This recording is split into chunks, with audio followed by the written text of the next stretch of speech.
Ito po ang ating napagandang Yoyo 2 by Baby Sen. So this already washed and ready to use. Ayan. So this is good for 6 months old, adjustable for semi-recline up to 22 kg na po ito. Cabin approved of stroller. Ayan, to all airlines. So kailang brand po yan, international. Okay? So pakita natin dito sa 1 by 1. So ito yung kanyang canopy. Color beige siya or cream. Ayan.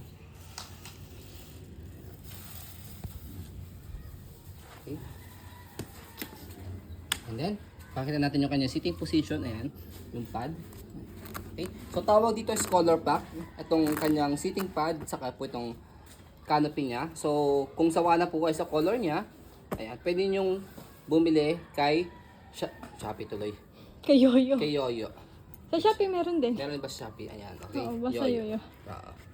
Okay. So ang gusto niyo ng ibang kulay. Okay. For example, babae, naging babae, anak po ninyo soon. Ayan, pwede yung pink. Ayan. Okay? So yun po yung kinagandaan kay Yoyo. Pwede yung bilan ng other color pack. Or pagka naging faded siya, dumumi, pwede siyang bilan. And then belt lock, wala po siyang putol. 5 harness, safe na safe si baby. Ayan. Ayan. Okay? Ayan. Okay? Next natin, ayan, yung kanyang footrest. Tapakan na pa.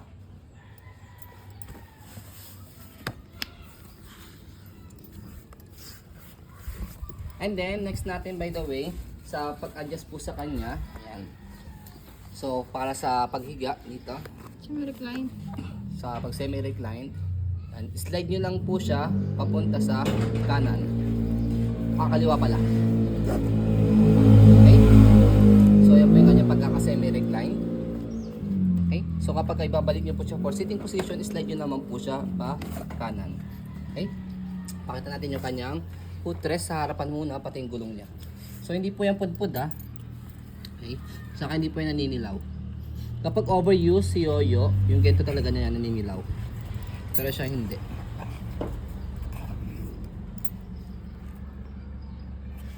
No filter. What you see is what you get.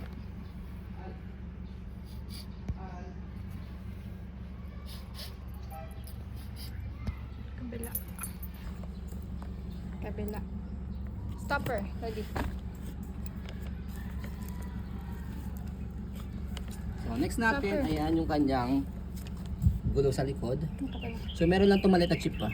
Yan, hindi naman siya big deal. Pwede nyo siya dikitan. Okay? Hindi naman ikakasira ng wheels yan. Yan sa kabila, wala naman.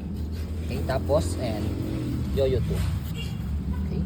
And then, I think this is Japan version. Yan, kita naman sa sulat, Japan version. Yan. And then, meron siyang shoulder carry. May package siya rito. Stopper. Yan. And then, sa canopy niya, meron siya ritong packet. Kabilang side ng body frame. Ayan. Mata na yun. So ayan, Japan version siya. Kaya dito sa may pinaka-logo niya rito, Japan siya. Ayan. Okay? And then yung handle niya, ayan. Okay? So next natin, ayan, bago natin siya i-fold, Slightly faded ba to? hindi naman. To, parang nag-light. Pero hindi naman. Okay? So, check nyo lang sa video. And then, sa pag-stroll sa kanya, ayan, to make it sure, before natin siya i-fold, stroll na natin. Para makita nyo po na wala siyang problem sa kanya mechanism. Ayan. Sobrang smooth gamitin. Okay? So, proven and tested po namin po ito for 22 kg dahil meron kaming gantong pang-rent. Okay? So, next natin sa pag-fold po sa kanya, fold lang yung kanyang canopy. Press nyo po yung bottom dito. Makikita nyo po meron siyang mark na bilog. Left and right. Ayan. And then, sa pinakalikuran, meron kayo ipipress na bilog dito. Tapos, slide nyo po itong kulay pula. Hawak po kayo sa pinaka-thumb dito. Ayan.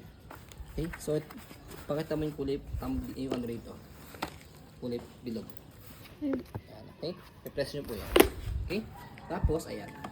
Pwede siyang hand carry, pwede yung shoulder carry. Gaano lang po nito? 6.7, tama ba? 6 kg. Gaano lang niya. Okay? So next natin sa pag-open sa kanya, ayan. Bubukan nyo lang siya. Okay? Tapos, tanggalin nyo lang siya rito. So that's it. So wala naman siyang ka-hassle sa pag-open saka sa pag-fold. Saka easy to wash lang yung kanyang canopy saka pag sa kanyang pad. Okay? So, ayan po, as you can see, very details po kami sa aking po pag-video. Kasi amin siya policy, no refund, no exchange. What you see is what you get. So, yun po, maraming salamat. Have a nice day and God bless po.